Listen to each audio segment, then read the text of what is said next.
procura de um sonho e de uma vida melhor o levou ao lugar certo. A paixão pelos cavalos e o adestramento foi aprendizado que virou missão, onde cavalo e cavaleiro se transformam em um só, nas conquistas e nas derrotas. Hoje vocês vão conhecer um pouco mais do hipismo, esporte olímpico, mais especificamente na categoria adestramento. Pode chegar Rogério da Silva Clementino. O Roger. Tudo bem? Prazer. Silva. Ter você aqui. Prazer é meu.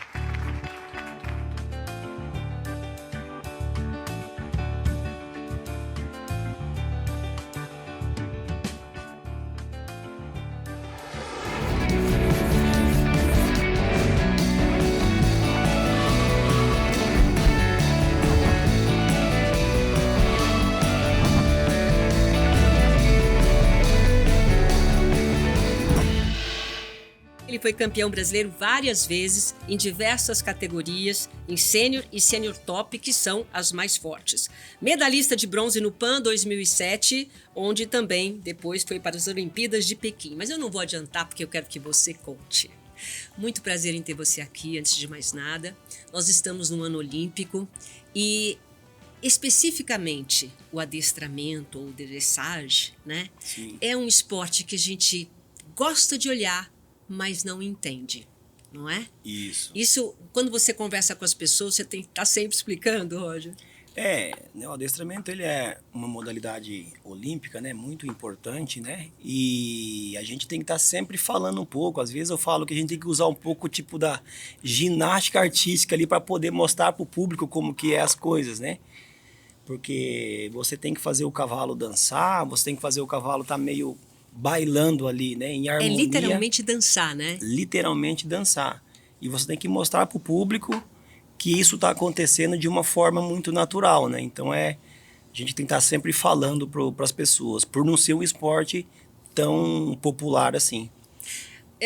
Antes de a gente contar toda essa tua façanha, eu queria que você contasse a tua história, como é que o adestramento, o cavalo chegou na sua vida. Porque todo mundo, gente, todas as pessoas, atletas, nós, qualquer pessoa tem uma história, né? A trajetória, ninguém nasce alguma coisa. Existe uma trajetória muito importante. E a sua história, aliás, quem produziu esse programa aqui e falou que você tinha uma história bonita foi a Hortência. Olha a responsabilidade, né? Eu falo que eu me sinto um cara muito feliz, né, e honrado por ter pessoas, né, do escalão da Hortência, né, de poder estar falando da gente, né? Admirando você. Admirando, né, admirando a gente, né, assim, hoje aonde eu vou, assim, eu sou bem recebido, né, a gente tem uma história, as pessoas acabam respeitando a nossa história e eu me sinto muito honrado com isso, né, eu acho que a verdade, o respeito, a dedicação, o amor naquilo que a gente faz, eu acho que faz a diferença, e o resultado, ele acaba vindo natural, né. O Roger, como é que foi? Conta um pouquinho da sua história, como é que você chegou até o encontro do cavalo e descobriu que era ali o teu caminho? Então, na verdade, eu sou do Mato Grosso do Sul, né? Então eu não conheci os meus pais, eu perdi os meus pais muito cedo. E quando menino, eu tinha aquela vontade de poder ficar adulto e poder proporcionar uma vida melhor para minha família, para minha mãe. Então eu cresci com meu padrasto e aí tinha essa vontade de poder, né, melhorar de vida, claro. Proporcionar uma vida melhor para ela. Uhum. E eu sempre cresci em fazenda, então mexendo com gado, isso, aquilo, né? Eu tinha muito contato com cavalo. Eu amava cavalo desde menino. Portanto que nas fazendas onde a gente trabalhava, eu ficava observando os peões trabalhar, pegar os cavalos e exercer ali suas funções, e quando, né, eles saíam para fazer compra, que era uma vez por mês, né, a cada 30 dias, eles iam comprar lá seus mantimentos, era onde a gente entrava em ação e a gente brincava quando menino, que eu seria o cavaleiro, aquele peão mais, a gente fala o capataz, eu seria o capataz. Então nós prendia aqueles cavalos, chucros, né? E às vezes eu pegava aquele lá, nós colocava a sela e a gente montava e desafiava como rodeio, brincando que seríamos aqueles E você aqueles que ia lá peões. dominar o cavalo. E eu era, tipo assim, eu era o cabeça, né? os caras tinham medo, os outros meninos tinham um pouco de medo e eles me duvidavam de mim, né? E você ia na coragem. E aí a gente ia na coragem. Então isso é uma coisa que já vem desde de menino, né? Esse amor pelos cavalos já vem desde menino. Tá. E foi aí que, né? Você resolveu um dia sair e como é que você chegou até o Aras do Vitor Oliva? Então, eu queria me jogar no mundo, eu gostava muito de rodeio, eu montava em boi, né? Então eu queria ser bem sucedido no rodeio. Mas era uma coisa que eu gostava muito da adrenalina, né? De me desafiar. Eu gostava da plateia, eu gostava de todo mundo, né? Falando, pô, o Roger monta pra caramba, o Roger é um cara firme, né? E eu tinha isso dentro de mim. E aí eu fui tendo as oportunidades. Eu fui para o Paraguai, trabalhar no Paraguai, né, para mexer com boi, né, porque o cara me ofereceu uma boiada para montar, só que era tudo muito longe, né, e sozinho no meio de uma fazenda, eu acabava ficando um pouco com medo. E aí voltei e tive a oportunidade de vir para mexer com leiteria, tirar leite de vaca em Paranavaí. Então vim para Paranavaí, morei um tempo, aí surgiu a oportunidade de vir para Boituva. Amigos, né? Fiz aquelas amizades, vim para Boituva. Foi onde eu tive ali mais próximo dos cavalos ali, lusitano, essas coisas, né? Conheci ali o Leandro Silva, que é um cavaleiro, né, olímpico, né, também. É um cara que foi medalhista pelo Brasil. E eu fiz amizade com esse pessoal. E eu falei para eles que quando surgisse uma oportunidade, eu queria trabalhar com eles, né? E aí surgiu uma vaga de tratador, que é fazer o primeiro serviço ali, tratar dos cavalos, limpar baias. O tratador só trata dos cavalos e limpa a baia. E só limpa a baia. E foi lá que eu tive esse primeiro contato com esse trabalho de tratador. Uhum. E aí o Leandro era o cavaleiro principal, ok, onde ele me convidou. Aí fui lá, comecei a exercer essa função. Trabalhei com ele algum tempo, né? Uns 2 anos. Aí ele me deu o primeiro cavalo para domar. Só que aí ele veio para uma prova e no Aras do Zé Vitor precisava de um cara para fazer a base dos cavalos. O que é fazer a base dos cavalos? O início de doma. Pegar um cavalo bem, vamos dizer... Um cavalo chucro. Selvagem. Exato. E domar. E domar. Então fazia aquele trabalho de manejo, né? Tá. E aí ele tinha outros cavaleiros um pouco mais adiantado com ele. E ele não podia mandar esses caras, porque esses caras eram os braços direitos dele. Tá. E ele veio e fez esse convite para mim, Roger, tem uma oportunidade de trabalho para você, mas é pegar ou largar, é sim ou não, fala no duro. Isso, Vitor Oliva? Esse era o Vitor Oliva, tá. Era uma vaga no Vitor Oliva. Tá. E eu peguei e falei, sim, eu quero, eu vou. Pois ele no dia seguinte me levou no Aras do Zé Vitor, e eu fiz uma entrevista, foi onde eu fui contratado, e lá começou a minha carreira. E lá, em que momento que você... Porque eu sei, o João Oliva, hoje é um dos nossos melhores cavaleiros, inclusive, filho do Zé Vitor, do Vitor Oliva e da Hortência. Hoje ele é o primeiro, né? Grande promessa nossa em 2024, já teve grandes conquistas. Ele começou lá, quer dizer, pelo que ela me contou, foi contratado um técnico, sei lá, da Alemanha, que vinha dar aula para os 2 filhos, é isso? Conta como é que foi. Então, aí logo a gente... Quando eu vim para o Zé Vitor, né, a gente começou, não tinha esse contato com provas, né, a gente não tinha muito essa relação de provas. Que é o do adestramento dressage. Do dressage. Okay. Então a gente, né, nessa época, 20 anos atrás, a modalidade, o cavalo lusitano, ele estava mais envolvido com a equitação de trabalho, que é uma prova que simula muito o trabalho do campo. Então tinha um salto, abrir uma porteira... pegar uma argola, apartar umas vacas, era uma modalidade que a gente tinha mais... Era uma modalidade que o pessoal do lusitano fazia. Tá. E aí, eu comecei a trabalhar com o Vitor e tal, aí entrou o Nilo VO na minha vida, que é o cavalo onde eu fui... Como chama? Nilo VO. VO. Que é um cavalo que eu fui pro Pan-Americano, ganhei medalha com ele, né? Esse é um cavalo que foi vendido, foi dado... E eles devolveram o cavalo 2 vezes, porque ele era um cavalo que não tinha um padrão racial tão fácil, então ele era um cavalo um pouco mais difícil de montar. E aí, como a gente já tinha um assento mais forte, por montar em boi, essas coisas, eu consegui ter um pouco mais de facilidade com ele. O Nilo chegou até você?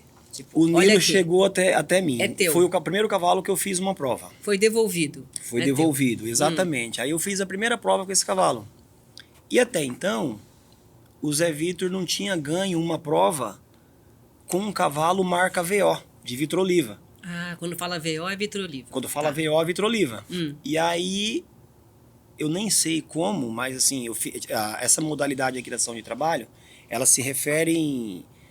É uma parte que é adestramento, outra parte que era maniabilidade, que é você fazer os obstáculos, abrir porteira, fechar porteira, com técnica. E a terceira prova, para concluir a prova, era velocidade, cronômetro. Então você ia fazer aqueles obstáculos, né, de abrir porteira, salto, pegar argola, no cronômetro. É onde me identificava mais. Então, na época, eu estava competindo com vários caras mais experientes do que eu. E por ironia do destino, graças a Deus, eu acabei sendo campeão da etapa, juntando as 3 provas. Eu lembro como se fosse hoje. No final de semana seguinte, eu fui campeão daquela etapa, naquela categoria aberta, e entreguei a medalha pro Zé Vitor.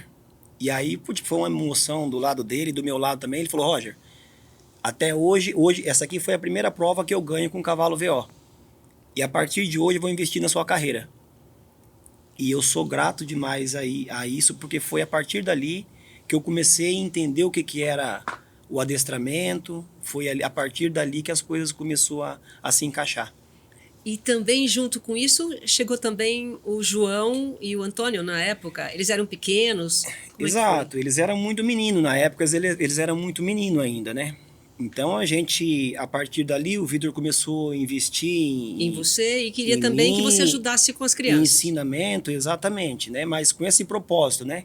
De poder ajudar, incentivar os meninos a vir para essa modalidade. E graças a Deus as coisas foram acontecendo, os meninos eram amantes.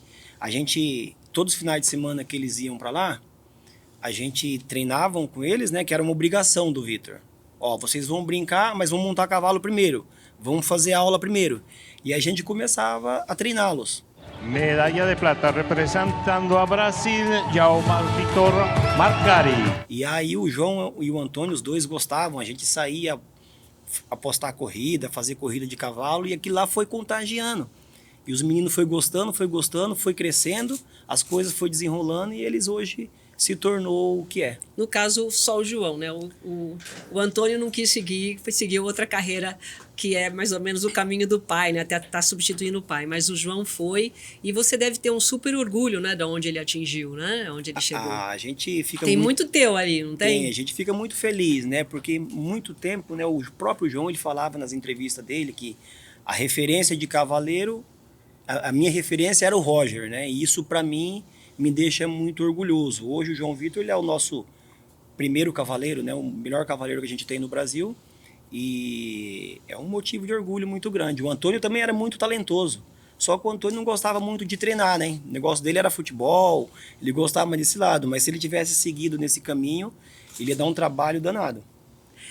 Vamos deixar um pouquinho aqui congelado o João e o Antônio, não, mas o João também. Você teve um caminho aí muito bacana e chegou até a medalha de bronze, né? Como que foi? Depois que você teve esse sucesso com o Nilo VO, que agora eu já aprendi, como é que foi seu caminho até essas grandes conquistas para a gente poder chegar no momento que a gente tem a certeza que cavaleiro e cavalo são um só? Então, primeira coisa é o amor, né? O amor, a dedicação, a perseverança, né? Eu falo que, assim, eu me dedicava muito. E eu falo que eu sou um cara privilegiado de ter trabalhado com o Zé Vitor, para mim, que é um monstro, né? Um cara que se a pessoa tiver a cabeça aberta, a mente aberta, ele pode chegar em qualquer lugar do mundo. Porque o Zé Vitor passava isso pra gente. A visão dele, né? Essa visão dele é uma visão de águia, eu falo que é uma visão de águia. E eu sou privilegiado de ter a sorte de cair dentro desse projeto. Uhum. Eu acho que sem dedicação, sem o esforço, né? E aí, o Zé Vitor sempre falava da história da Hortência, né? Ele falava, Roger, se você quer chegar em algum lugar, sempre dá mais. Que a Hortência, depois do treino, ela arremessava 1000 bolas para ela chegar onde ela chegou. E com isso mexia com a gente, né? E eu que queria crescer nessa modalidade, para mim isso era um estímulo a mais. E aí a gente foi aprendendo, tive vários professores, e a partir de 2005 foi o meu primeiro título brasileiro, onde eu competi já com esses nomes, né? A partir dali, a gente já começou a disputar seletivas, e 2007 foi onde eu consegui entrar no time, na equipe brasileira. E graças a Deus a gente tivemos muito sucesso. E foi o primeiro negro. Foi o primeiro negro a ganhar a medalha, a ir para Olimpíadas, né? E aí, por ironia do destino, eu acabei não conseguindo competir em Hong Kong. No caso, esse ironia do destino, você estava preparado e o cavalo estava preparado. Eu queria que você explicasse, quando a gente fala em conjunto e classificação, até para você que vai acompanhar os Jogos Olímpicos de Paris, para você entender como funciona o hipismo. O hipismo, ele tem, dentro do hipismo, tem a categoria de adestramento ou dressage, como eles falam, né? Exatamente. Então, só para explicar, que não classifica só o Roger, tem que classificar o cavalo também. Se o cavalo tiver algum problema, o cavaleiro é desclassificado. Explica pra gente como funciona essa classificação. Exatamente. É o conjunto, né? Então, você precisa, a gente fala, os dois é um só. Então, o seu cavalo precisa estar bem cuidado, você tem que estar o tempo todo, né? Principalmente quando você chega a esse nível, né? De estar participando de uma competição ou representando o seu país, né? Esse cavalo tem que ser tratado como um atleta de alta performance mesmo, Até né? porque vale milhões, né? Até porque vale milhões e se você não cuidar, mas tem todo um preparo, né? Tem todo um preparo atrás, porque isso é um planejamento de anos, né? Às vezes você não vai ter a sorte de ter uma segunda chance de poder chegar num nível olímpico, né? Então você tem que cuidar desse cavalo acima de tudo, como ele, para mim, ele é a estrela do negócio. E depois você tem que se preparar também para mentalmente, fisicamente, para atingir esse nível, né? Muitos, eu lembro, acho que foi, não sei que Olimpíada foi, que criticaram até nas redes sociais da Hortência, criticaram o João, enfim, que falou, vocês estão maltratando, esse é um esporte que maltrata os animais, porque obriga, né, tem aquela, como é que chama aquilo que foi embocadura. A embocadura, maltrata, machuca. Como é o tratamento do cavalo? Ele sofre? Não, pelo contrário, né? Eu acho que antigamente as pessoas, a gente tinha uma outra visão de equitação. O adestramento, para mim, é isso. É proteger o seu animal e entender as necessidades do seu animal, né? Antigamente as pessoas vêm de uma cultura um pouco mais rígida do campo e acabam não estudando sobre o treinamento do cavalo. Mas pelo contrário, o adestramento ele ensina que a gente precisa respeitar o cavalo, você precisa ter cuidados, harmonia, uma relação muito direta, né? Uma relação entre cavalo e cavaleiro tem que ser do mais cuidadoso possível, né? Para que esse cavalo possa chegar lá em cima feliz, sem lesão, fazer um trabalho consciente. E eles têm todo um preparo, né? De treinamento, de treinador, de fisioterapia, etc. Esses cavalos têm todos esses cuidados. Então as pessoas que às vezes acham que maltratar o animal, que a prova é forte para o cavalo, não é. Até porque os juízes ficam de olho, porque né? Os juízes ficam de olho. E se o seu cavalo sair, por exemplo, com uma marca de espora ou com algum sinal de embocadura, alguma coisa mais forte, você acaba sendo eliminado por conta desses acontecimentos. Quer dizer, eles examinam o cavalo antes e depois da prova? Antes e depois da prova. Tudo em ordem. Antes e depois da prova. Se você, por um acaso, for super bem, mas se teu cavalo está machucado, está com alguma coisa, você é desclassificado. Exatamente o que aconteceu comigo em Hong Kong. Como foi? Então, por exemplo, o Nilo, para mim, em Hong Kong, em 2008, ele não estava manco. Mas ele era um cavalo... O quê? Ele não estava manco. Manco? Isso, tá. Irregular. E tá. E aí eu fui desclassificado um dia antes de entrar na competição. Mas o Nilo era um cavalo que ele tem uma conformação um pouco mais diferente, como o Garrincha, que pisa com a perna torta, né? O Nilo também era um cavalo que ele pisava ao contrário, com o pé um pouco mais aberto. Quando ele trotava, ele balançava um pouco. Era o jeito dele. Era o jeito dele, mas para os juízes era uma irregularidade. Aquilo era uma irregularidade. Então, para eles interpretou aquilo como que o cavalo não estaria saudável. Mas o cavalo estava 100% na melhor forma dele, ele estava 100% no momento dele. Eu e ele, nós estava, tipo assim, no meu auge de preparação. Era a prova da minha vida, assim, sabe? Então, esses são os cuidados que acontecem. Eu fiquei fora da Olimpíadas. Você foi desclassificado? Fui desclassificado porque eles acharam que o cavalo porque estava eles fora do acharam padrão. que o cavalo estava fora do padrão. E é isso que aconteceu. Então, tem a gente fala uma inspeção veterinária, né? Que eles checam o cavalo para ver se o cavalo está apto para competir. E depois também tem outra inspeção, né? Quando você termina a competição, para ver se o cavalo está 100% inteiro. Aí eu fico imaginando, né? Porque a gente sempre se prepara e espera aquele momento chegar. Aí você chega numa Olimpíada, né? Pronto. O cavalo está pronto, está tudo pronto. Você mesmo falou, era a prova da minha vida. Que aquilo ia mudar a tua vida. O que aconteceu com você depois disso? Como é que a gente encara uma decepção dessa, uma frustração dessa? Como é que foi para você? No momento, assim, eu demorei, né? Demorei muito. Eu chorei muito. Naquele dia, eu chorei muito. E até hoje, quando eu encontro o Zé Vitor, a gente fala muito sobre isso. O Zé Vitor também ficou muito mal. O Zé Vitor ficou, acho que 2 dias presos, com dores. Ele sentiu muito também, porque a gente estava muito preparado para aquele momento. Eu fiquei, 2 dias sem querer sair do quarto. E aos poucos, né, as pessoas falando, as pessoas ligando, aí eu fui tentando me levantar, me reerguer. Foi assim que eu falei, não, eu queria ir embora no dia seguinte. E depois eu falei, não, eu acho que eu vou aproveitar esse momento, vou olhar. Há coisas na vida que a gente precisa passar.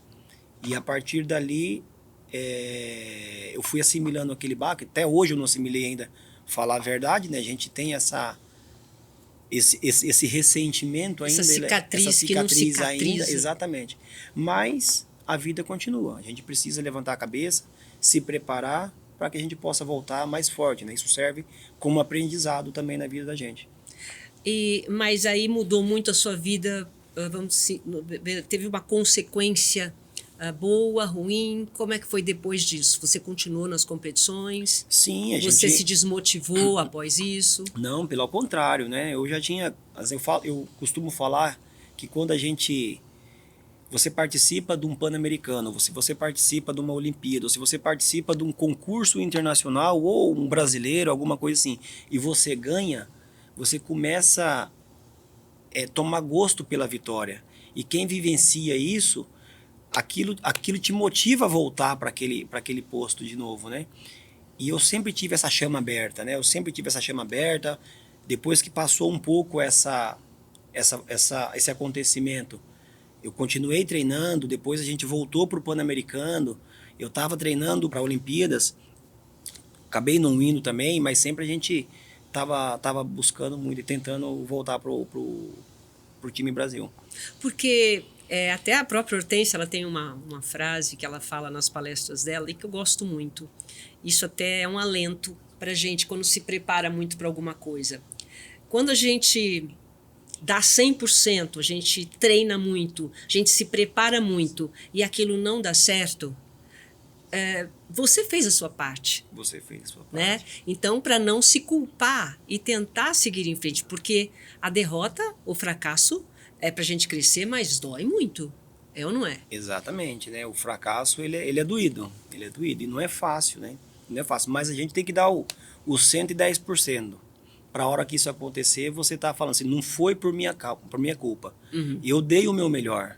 Às vezes o meu melhor não foi o suficiente para me chegar onde eu queria chegar. Não. Aí, no caso do teu caso aí, foi o que eu falo. Ali foi ao contrário. Foi um julgamento do juiz. Esse julgamento é subjetivo? Depende do olhar de cada um? Sim, depende muito, exatamente. Depende do olhar de cada um e do chefe do júri, entendeu? É ele que vê, depois eles dão uma checada, isso, e ele que determina.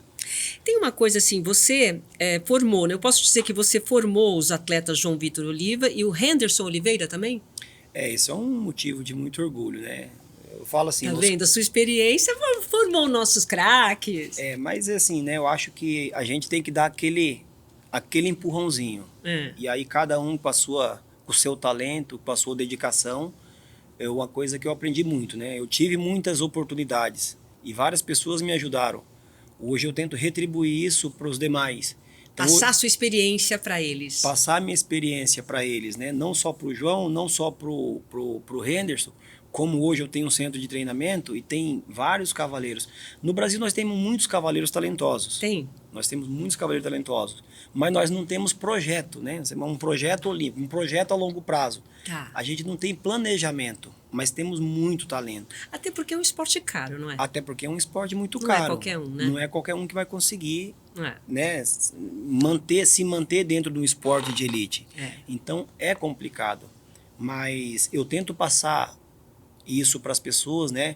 Hoje eu tenho uma equipe, o Sérgio, tenho o Juca, o Jefferson, cada cavaleiro, vários cavaleiros, tem o Adriano Soares, que são uns caras o qual eu admiro demais. E são todos cavaleiros que têm o potencial para chegar aonde o João chegou, para chegar aonde o Henderson chegou. Então depende do plano, depende do planejamento, depende da dedicação de cada um. E quando existe a classificação é de todos, de um time, ou é um só? Explica para mim, porque o João está mais do que classificado, mas tem outros que não. Como é que Exatamente. A equipe ela é formada por quatro conjuntos. 4 conjuntos. 4 Exatamente. Cavaleiro e cavalo. 4 cavalos. 4 cavaleiros e 4 cavalos. Tá. Então, agora para Paris, quem está classificado? Paris, a gente não conseguiu a qualificação por equipe. Então, provavelmente, a gente vai ter um representante individual, porque nós não conseguimos, né, atingir o índice mínimo. Então, provavelmente vamos ter o João Vitor representando o país e a gente vai ter a chance de voltar e se preparar para 2028. Mas aí ele representa sozinho? Como funciona? Aí ele a equipe do Brasil sozinho. É só o João? É individual. Aí ele vai ser individual. É uma categoria que é individual? Ou são 2 categorias? É uma categoria, na verdade ele está competindo pelo Brasil, mas ele é um representante individual porque o Brasil não tem equipe. Então ele foi, o Brasil não tem equipe. Porque se tivesse equipe, teria mais chance de ganhar medalha, é isso? Na verdade, né, quando na Olimpíadas ainda a gente está um nível atrás, né? A gente ainda precisa melhorar os nossos cavalos, as nossas montarias para que a gente possa estar competindo com o pessoal de fora. Hoje, né, o adestramento brasileiro cresceu muito. Então, a nível pan-americano, a gente já está muito forte. Mas a gente, para um nível olímpico, a gente precisa ainda de cavalos melhores e investimento. Mas você diz aqui do Brasil porque, por exemplo, o João está em Portugal e tem ótimos cavalos. Você diz o quê? No Brasil? Exatamente. Aí nós precisamos de outros cavalos com o mesmo nível de qualidade do João, com os níveis europeus. Porque na Europa, na Alemanha, na Holanda, esse pessoal tem uns cavalos um pouco mais selecionados. Somos muito novos no adestramento. Agora, aconteceu uma coisa interessante que eu quero conversar aqui com você. A tua parceria com o Nilo foi uma coisa emocional, né? Você cuida do Nilo, você fala do Nilo, enche até os olhos de lágrima. No caso do João Vitor, nessa última classificação, ele ia se classificar com um cavalo top aí, de milhões de dólares. Deu problema o cavalo, só que o Feel Good, que ele pegou como um potrinho ainda, ele que cuidou do Feel Good, acabou se classificando com ele. E esse cavalo é que vai para a Olimpíada. Aí eu falei assim, nossa, eu tinha que fazer um filme, né? Um filme, porque não é, às vezes, o melhor cavalo. É aquele que tem uma emoção. Você vê, o João, desde que o cavalo era potrinho, cuidou. E aí, na hora que teve que classificar, o Feel Good foi lá e classificou com ele. Como que é essa parceria? Como é que funciona? Diz que o cavalo, ele sente muito. É um dos animais que mais sente, mais é sensível. É verdade? É, sim. O cavalo ele tem essa sensibilidade, é muito sensitivo. Eu vou falar, o que aconteceu com o João é a mesma coisa que aconteceu mais ou menos comigo com o Nilo. O cuidado, o dia a dia, o tratar, você precisa acreditar no seu cavalo. Independente da qualidade de andamentos dele, você precisa acolher. Que o cavalo, se você trata ele bem, se você dá carinho para ele, e se você trata ele com respeito, ele vai te retribuir.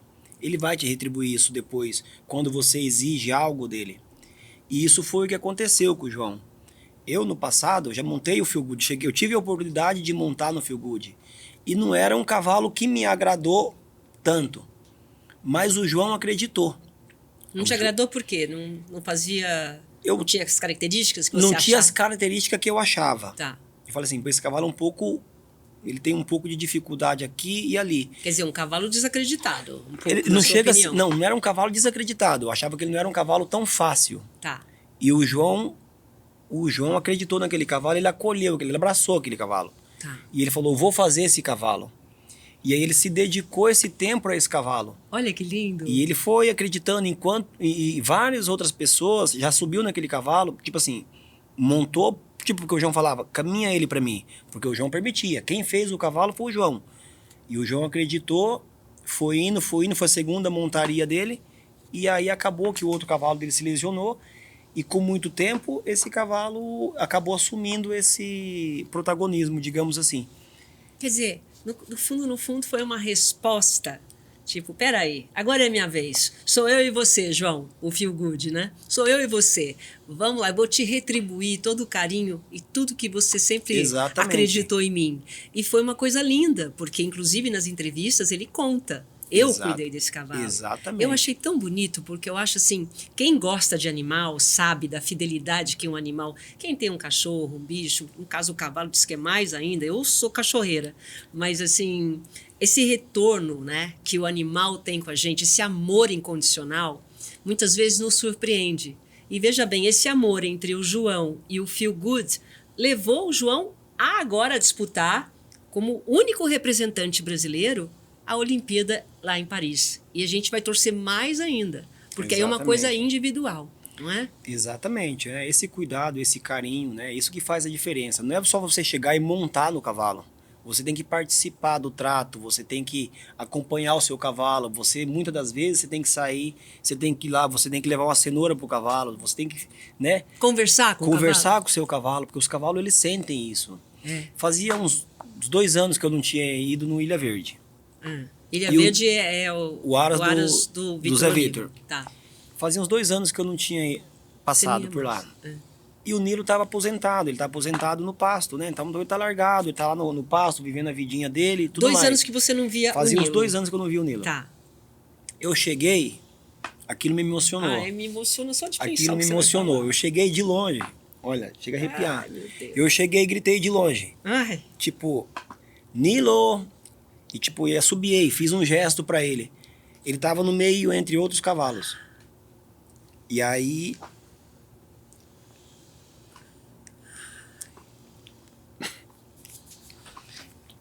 Tava eu com meu filho. Ele levantou a cabeça assim, ó. E ele olhou, tipo... Cara, é ele? Sabe? Cara, é ele? Aquilo foi uma das coisas mais extraordinárias que eu já vivi. Aí a gente vê o quanto que um cavalo, né, ele sente ali o cuidado, né, de uma pessoa, do cavaleiro dele. O quanto ele é fiel à sua parceria, a esse conjunto. Então isso para mim foi uma coisa que marcou muito na minha vida. E esse amor, eu vou contar só uma parte porque me emocionou também, porque eu já senti essa emoção.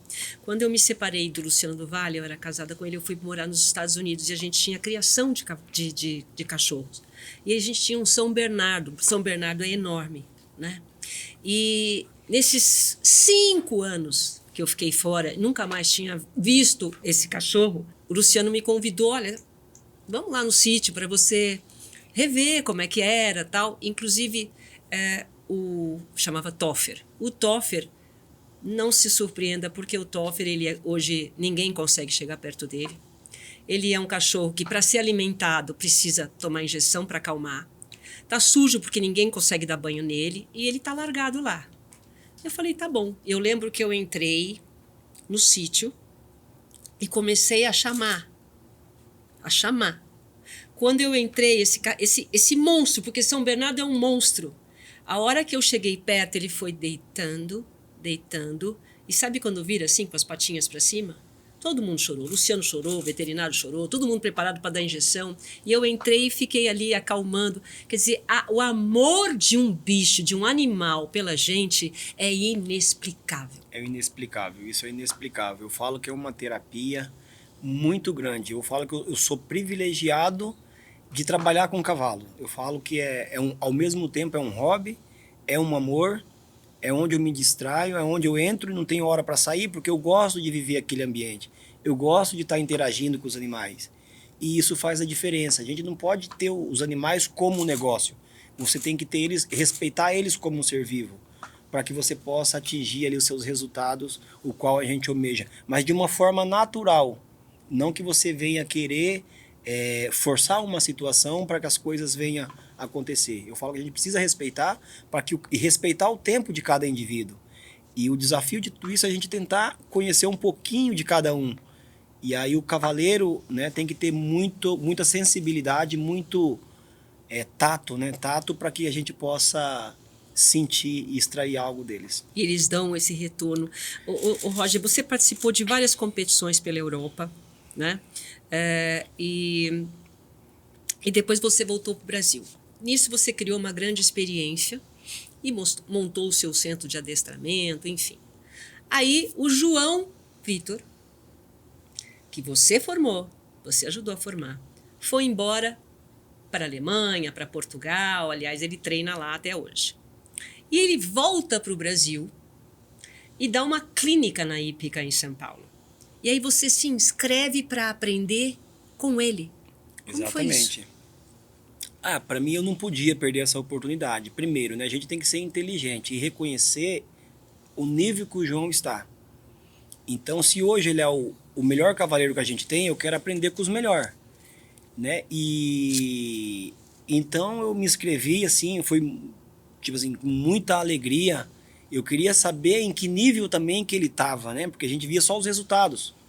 E eu queria saber, eu queria sentir, porque uma coisa é você ver o resultado, outra coisa é você entender o dia a dia, se o cara evoluiu profissionalmente no dia a dia ou se é só uma questão de resultado. Você se inscreveu só para ver como é que ele estava e para aprender o que ele tinha trazido? Eu não posso perder a oportunidade, né, de fazer aula com o melhor cavaleiro que a gente tem. Ai, que lindo. Então, assim, aquele menino que você formou se transformou no melhor cavaleiro da atualidade e você se inscreveu para aprender com ele. Isso é de uma humildade, isso é uma coisa linda da sua parte. Mas eu acho que é isso que a gente tem que ter, porque dentro do nosso meio existe muitas vaidades, né?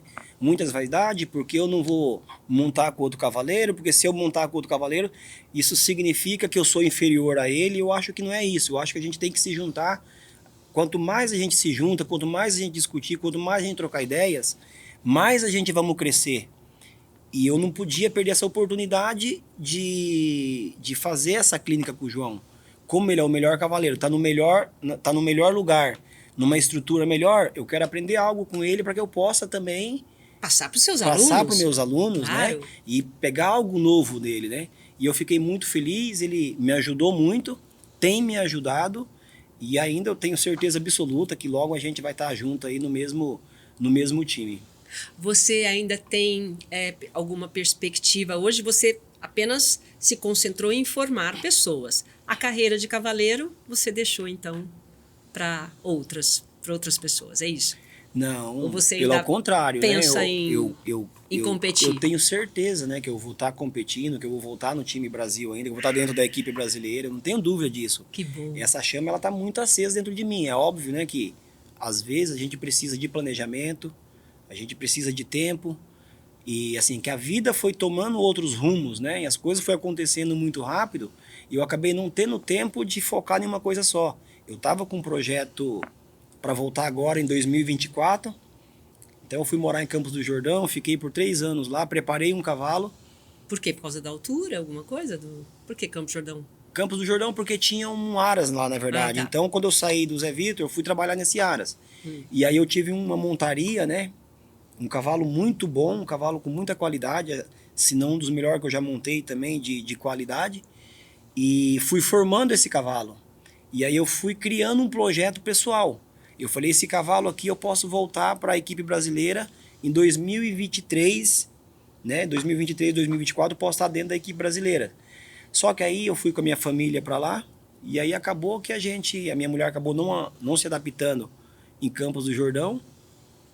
E aí foi a gente cheguei a um ponto que eu tive que deixar esse projeto e voltar aqui para minha região, né, para a região de Araçoiaba, onde eu moro hoje. Então, assim, um planejamento de 5 ou 10 anos, né, que eu tava criando ali um projeto, eu acabei deixando ele por conta da gente não se adaptar em Campos do Jordão. Você sabe que todas as vezes que eu vejo entrevista de grandes campeões, né?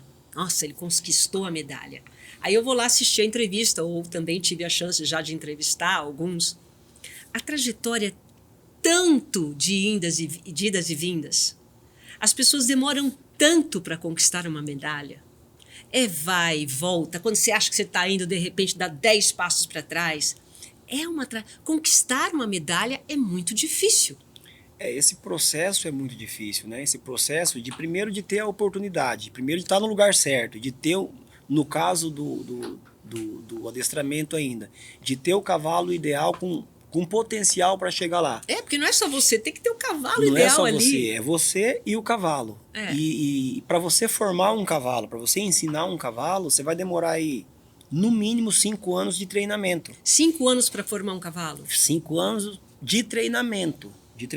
Então, ou seja, esse cavalo nasceu, você começa a desenvolver o treinamento aos 3 anos.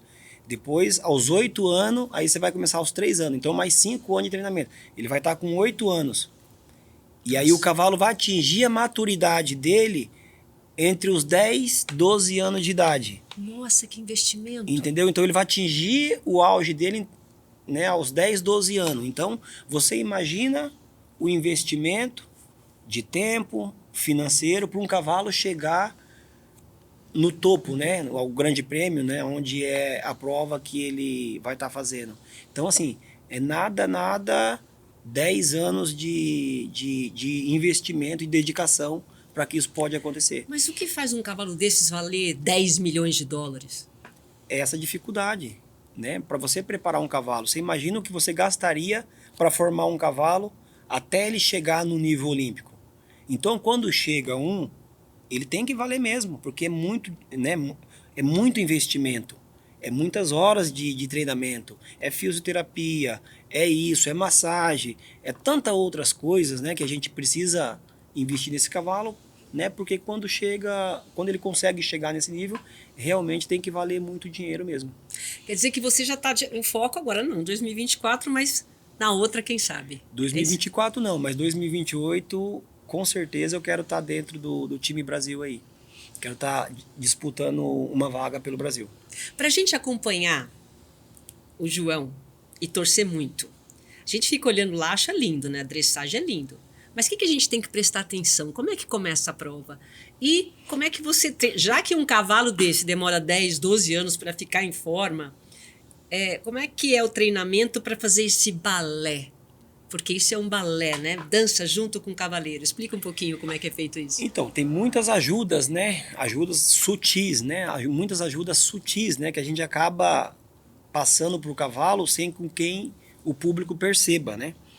Então, é muito difícil mesmo, né? Para a gente perceber. Você tem que tentar prestar atenção na regularidade, né? Na regularidade do percurso, do trajeto do cavalo, sem que tenha uma reação, tipo, não natural. O cavalo tem que ter uma regularidade. Tem que deslizar na pista, tem que bailar na pista, como uma ginástica, né? Eu falo, como uma ginástica. Você tem que ter uma harmonia e uma regularidade, tem que ir deslizando sem ter algo, tipo, do nada inesperado, que o cavalo assuste, que ele olha para o público, nem nada. Ele tem que estar focado no seu cavaleiro. Os dois é um só naquele momento, onde você tem que estar guiando de uma forma muito sutil. Por isso que coloca alguma coisa aqui, para o cavalo não distrair?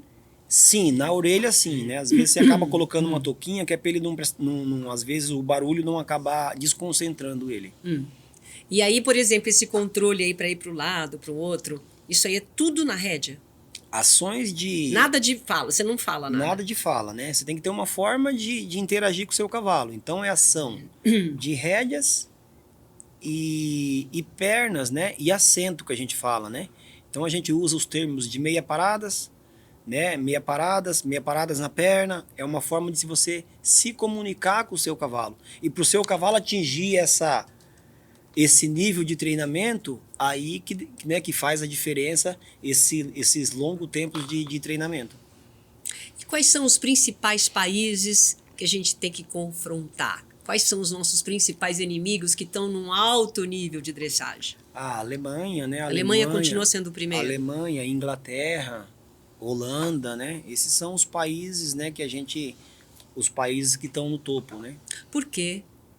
A investimento, eles, né, há quantos anos eles fazem o adestramento, né?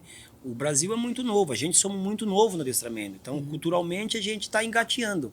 Os caras não, eles já nascem com isso. Na Europa, o cara nasce e ele tem um cavalo. No Brasil, a gente tem a bola de futebol para os nossos filhos. Então, para eles, o adestramento, o cavalo, faz parte da cultura deles, né? Para a gente, o esporte mais popular nosso é o futebol. Então, essa é a diferença, né? Porque você vê que no Brasil, não é difícil você ter um craque de bola. Na Europa, todo mundo monta cavalo. Aqui no Brasil, a gente já não tem essa cultura. É que nem nos Estados Unidos em relação ao basquete, né? Exatamente. Então, aqui no Brasil tem um campinho de futebol em qualquer lugar. Nos Estados Unidos tem campo de golfe em qualquer lugar. Nos Estados Unidos tem uma quadra de basquete. É difícil você ver uma casa que não tenha uma cesta ali para ficar treinando. E no caso aí, desses países, é o cavalo, é o hipismo. É o hipismo. Tanto faz o salto como o adestramento, para eles, é a cultura deles. O esporte mais popular deles é o cavalo. Mas como é um esporte de elite, ainda o Brasil vai demorar muito, até por conta da nossa condição, muitas vezes financeira, né, que não tem essa cultura e tal. Ainda vai demorar para a gente atingir um nível, vamos dizer, desses países? Não. Hoje em dia está havendo uma mudança muito grande, né? Então os grandes aras, os grandes proprietários hoje, todo mundo tem cavalo na Europa, os caras estão indo muito para a Europa, estão aprendendo muito, né, com a Europa. Então, assim, eu acredito que, por exemplo, para 2028, a gente já não vai ter essa dificuldade de ter vários cavalos, até porque as regras da FEI mudaram, né? Antes a gente, por exemplo, para fazer um Pan-Americano, a gente fazia uma categoria um pouco mais baixa, você não fazia o grande prêmio. Então você não tinha uma quantidade de cavalos na prova mais forte, né, que é a prova que a gente faz a Olimpíada, no nível olímpico. Hoje não, hoje o Pan-Americano ele já exige essa prova olímpica. Então, para a gente chegar até mesmo no Pan-Americano, você já precisa estar no nível olímpico. E o que mexe mais com a gente, que assim, uma das coisas principais, assim, que a gente acaba não tendo muito cavalos preparados, né, embora a gente tenha muitos cavaleiros, né, grandes profissionais que formam um cavalo aqui, é o comércio. Porque quando você prepara um cavalo, você está preparando um cavalo, você tem uma oferta muito grande por esse cavalo. Então, se esse cavalo tem qualidade, ele está num nível de ensinamento muito grande, então os caras vêm e pagam muito por esse cavalo. É o que acontece comigo no futebol, né? Um molequinho lá de 12, 13 anos nem está preparado para ir embora ainda, os caras vão lá e pagam e levam embora. Exatamente isso. Exatamente. Mesma coisa, é o mesmo exemplo do futebol. Então você vai lá, você treinou um cavalo 3 anos, 4 anos, aí o cara vem e te paga 400, 500 mil dólares nesse cavalo. Então aí você fica de a pé novamente. Tem que começar de novo. E para quem está investindo, que tem quantidade, às vezes ele precisa vender esse cavalo, porque ele tem outros cavalos para investir. Então a gente acaba, às vezes, não chegando por falta de planejamento mesmo. Planejamento e alguém que realmente acredite e banque. Não, esse cavalo aqui vai até o fim. Eu vou até o fim, eu vou bancar até o fim. Vou recusar essa oferta de 500 mil dólares porque eu quero... Que é tentadora, né? Hoje em dia é tentadora. Você imagina você ter uma oferta de 800 mil dólares num cavalo, ou de 1 milhão de dólares num cavalo, né? Então, assim, não é uma oferta que vai acontecer qualquer hora. Então não dá para você recusar, muitas das vezes não dá para você recusar uma oferta dessa. Mas acontece muito, né? Isso é comum dentro da nossa modalidade. Quando foi o ano olímpico que você infelizmente não conseguiu, né, aquela prova da sua vida com o Nilo, que é fiel a você até hoje, quando está em ano olímpico como nós estamos, o treinamento é diferente? Sim, com certeza, né? O foco é diferente. Por exemplo, se eu monto vamos lá, 8 cavalos por dia, eu vou diminuir minha carga, vou me preocupar, eu vou me cuidar como atleta. Eu preciso fazer uma academia, eu preciso ter um preparador físico, eu preciso ir num psicólogo, eu preciso estar preparado para aquele momento. Tem tudo isso? Tem tudo Esse isso. tratamento multidisciplinar Tem todo? tem que ter, né? Porque se é alta performance, alta performance você não pode... Por exemplo, o meu cavalo está preparado. E como que eu não vou estar preparado fisicamente para atendê-lo? Então, assim, se ele está dando o melhor para mim, eu também tenho que estar preparado para poder proporcionar o melhor para ele.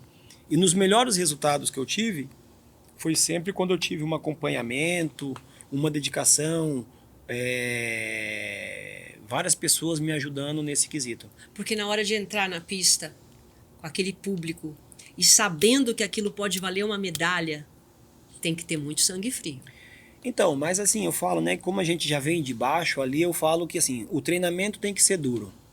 O treinamento você tem que dar tudo no treinamento para que naquela hora ali você consiga fazer com que aquele ali é um ambiente natural. Hoje eu sinto isso, hoje eu estou mais preparado para isso, né? Antes, né, se você for parar para pensar na Olimpíadas, no público, num trabalho de 10 anos de investimento, com certeza você não vai... É difícil você ter cabeça para controlar essa ansiedade. Essa emoção, né? Essa emoção. Então você tem que fazer com que aquilo seja um ambiente natural, né? Tem que trabalhar isso, Tem que né? trabalhar essa mentalidade, porque senão a gente acaba pirando. E muitas das vezes, se você ficar nervoso e não transmitir isso pro seu cavalo, o seu cavalo na hora ele acaba errando porque você fica tenso por conta dessa responsabilidade ou por conta de enfrentar o público, né? Você vai ver o público, você acaba pensando nisso, onde o seu cavalo acaba sentindo, né, esse nervosismo e você acaba errando por esse motivo. É verdade que quando a gente só, por exemplo, eu morro de medo de cavalo, porque a única vez que eu subi, nunca vou esquecer, chamava Gaúcho, lá em Campos do Jordão. Eu subi, acho que eu mostrei tanto medo que ele me derrubou. E nunca mais eu subi num cavalo. É verdade que o cavalo, ele sente as nossas emoções, sabe se a gente está nervoso, se não está, ele sente tudo quando a gente sobe nele? Com certeza. É? Você acaba tensionando. Hoje eu dou muita aula, né? Então, assim, tem às vezes pessoas que montam comigo que eles chegam travados. Na verdade, eu não tenho que dar aula pro cavalo, eu tenho que dar aula pra pessoa, né? Eu falo que ao mesmo tempo você tem que ser psicólogo, né? Você tem que fazer um trabalho de psicologia. Antes de subir no cavalo. Antes de subir no cavalo. E aí você tem que fazer com que aquela pessoa, ela acaba, de uma maneira natural, a confiar, pegar confiança naquilo que você está querendo passar, você vai interagindo, vai conversando, quando pensa que não, ela está relaxada e ela acaba fazendo uma aula de uma forma natural, que ela fala, caramba, eu nunca senti isso aqui é muito gratificante, é muito legal isso. Porque você vê que quando as pessoas vão tomar aula, vou tomar aula com o Roger, então a pessoa ela está muito tensa, né? Puta, eu vou tomar aula com o Roger ali, não sei o que, eu vou estar bonitinho, e ela acaba travando toda a musculatura, ela acaba ficando muito tensa com aquela situação. E aí você tem que falar para ela, não, o Roger, quem é o Roger? Roger não é nada. Vem cá, quem é o artista é você, vamos lá. E aí você acaba interagindo com a pessoa e ela vai se soltando, ela vai vendo que não é uma bola de neve aquilo lá. E aí quando pensa que não, ela tá galopando, tá brincando com o cavalo e sai super feliz. Aí esse é o momento muito legal pra gente. Quer dizer que o trabalho é com a pessoa, não é com o cavalo. Muitas das vezes. O cavalo tá ali pronto. 90% 90% você tem que fazer um trabalho com a pessoa. E aí o cavalo ele vai, com certeza, se você conseguir ter essa descontração, essa harmonia, essa confiança, a pessoa vai conseguir fazer um bom treinamento. Eu acho que se eu voltasse lá em Campos do Jordão, hoje eu teria maturidade para enfrentar o gaúcho, com certeza. Com certeza. Dizem que, falando em maturidade, que quando a gente tem uma missão na vida, muitas vezes os caminhos podem ser diferentes, escolhas diferentes ou até momentos que fazem com que a gente talvez se afaste do nosso objetivo, mas a missão de alguma forma acaba encontrando a gente. Aquele menino lá que, né, era desafiado pelos amigos a montar no meio dos bois, enfim, e hoje, o Roger de hoje, o que você tem para contar para ele? O que você pode falar para a gente em relação a isso? Essa coisa de a missão chegar até nós, porque ainda é a sua. Isso é assim, eu fico muito feliz, né, e muito orgulhoso, né, com toda essa situação, né. Eu, por exemplo, quando eu vou na minha cidade, eu volto para minha cidade, a gente olha para trás, né, você fala assim, o quanto, né, a gente pôde aprender, né. E outra coisa, eu acho que a humildade, o respeito, a dedicação, isso aí a gente tem que carregar com a gente sempre, porque é isso que vai abrir nos portas para os próximos objetivos. E assim, eu fico muito feliz, assim, muito honrado mesmo, de estar, por exemplo, aqui hoje, fazendo uma entrevista com a Silvia Vinhas, né? Olha o que o esporte, olha o que o cavalo pode nos proporcionar. Então isso para mim é um motivo de muita alegria e muita honra, né? Então, assim, só tenho que agradecer a Deus por esse momento, agradecer a minha família, né, que entende, né? Porque não é fácil também você viajar, deixar seu filho em casa. Graças a Deus hoje o meu filho é um amante do cavalo também. E isso nos dá muita motivação, né, para querer mais, querer mais. Então, eu acordo todos os dias com a faca nos dentes para atingir os meus objetivos. E privilégio meu ter você aqui, poder compartilhar a sua história, que eu acho que o que fica para nós são as histórias, porque são as histórias, né, os verdadeiros influencers para mim são as histórias, né? Você, uma história como a tua, motiva as pessoas a quererem cada vez mais. E eu só tenho a agradecer você estar aqui comigo, viu? Muito obrigada. Eu que agradeço. Muito bom, Silvia. Foi um prazer, viu? Show de bola. Muito bem. Essa foi mais uma história que a gente compartilhou. Tenho certeza que vocês se emocionaram junto comigo. Uma história importante, uma história que valida aí a determinação que a gente tem que ter em todos os momentos da nossa vida. Muito obrigada pela sua companhia e até o próximo programa. Tchau.